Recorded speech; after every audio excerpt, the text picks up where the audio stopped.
সুপ্রিয় দর্শক নমস্কার। আপনাদেরকে ওষুধপত্র চ্যানেলে আন্তরিকভাবে শুভেচ্ছা ও অভিনন্দন। আজকে আপনি যে ওষুধটি সম্পর্কে জানতে চলেছেন সেই ওষুধটি আমাদের দৈনন্দিন জীবনে অনেক বেশি জরুরি এবং গুরুত্বপূর্ণ।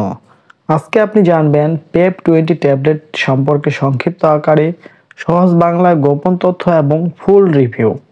আজকের আলোচনার মধ্যে থাকবে PEP20 ট্যাবলেট কী কাজ করে, কারা সেবন করবে, কিভাবে সেবন করতে হয়, কতদিন সেবন করতে হয়, দাম কত, কোন কোম্পানির ওষুধটি, সেবনে কোনো পার্শ্ব প্রতিক্রিয়া দেখা দেয় কিনা, বিস্তারিত জানতে পারবেন সহজ বাংলায়।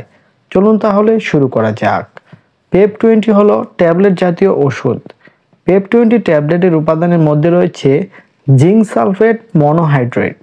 PEP20 ট্যাবলেটের প্রস্তুত ও বাজারজাতকারক কোম্পানি হলো ওরিয়ন ফার্মাসিউটিক্যালস লিমিটেড।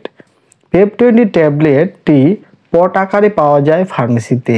একটি পটে থাকে 30টি ট্যাবলেট। পটটির দাম হচ্ছে 105 টাকা। ট্যাবলেটটি আপনি আপনার নিকটবর্তী ফার্মেসিতে খোঁজ করলে সহজেই পেয়ে যাবেন।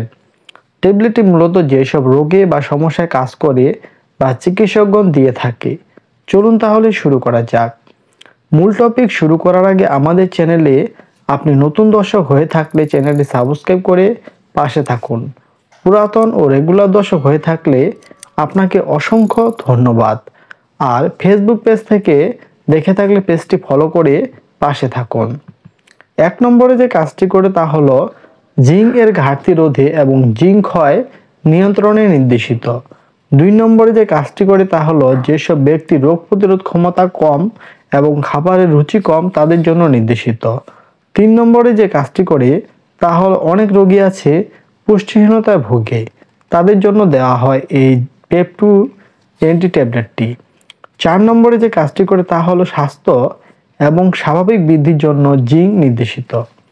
5 নম্বরে যে কাজটি করে তা হলো ক্ষত, যেমন ঘায়ের কারণে ক্ষত হওয়ার নিরাময় করে, হজমের সমস্যা দূর করে, প্রজনন ক্ষমতা বৃদ্ধি করে, শারীরিক বৃদ্ধি এবং মানসিক বিকাশের মতো অনেক জৈবিক ক্রিয়াকলাপের জন্য জিঙ্ক অত্যাবশ্যক। গর্ভাবস্থা এবং শৈশব এবং বয়ঃসন্ধিকালে জিঙ্ক স্বাভাবিক বৃদ্ধি এবং বিকাশে অনেক বেশি গুরুত্বপূর্ণ ভূমিকা পালন করে। এই PEP20 ট্যাবলেটটি মূলত এগুলি হলো ওষুধটির মূল কার্যকারিতা। এতক্ষণ জানলেন কার্যকারিতা, এখন জানুন কিভাবে সেবন করতে হবে ট্যাবলেটটি।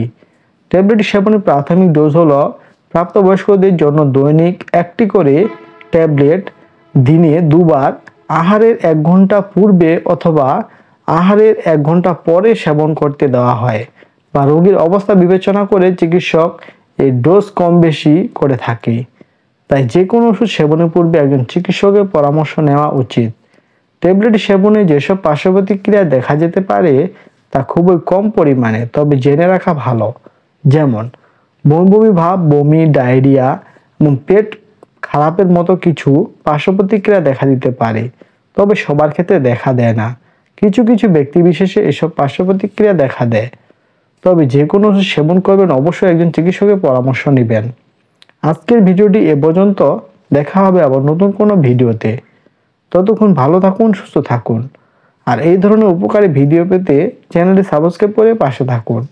ধন্যবাদ।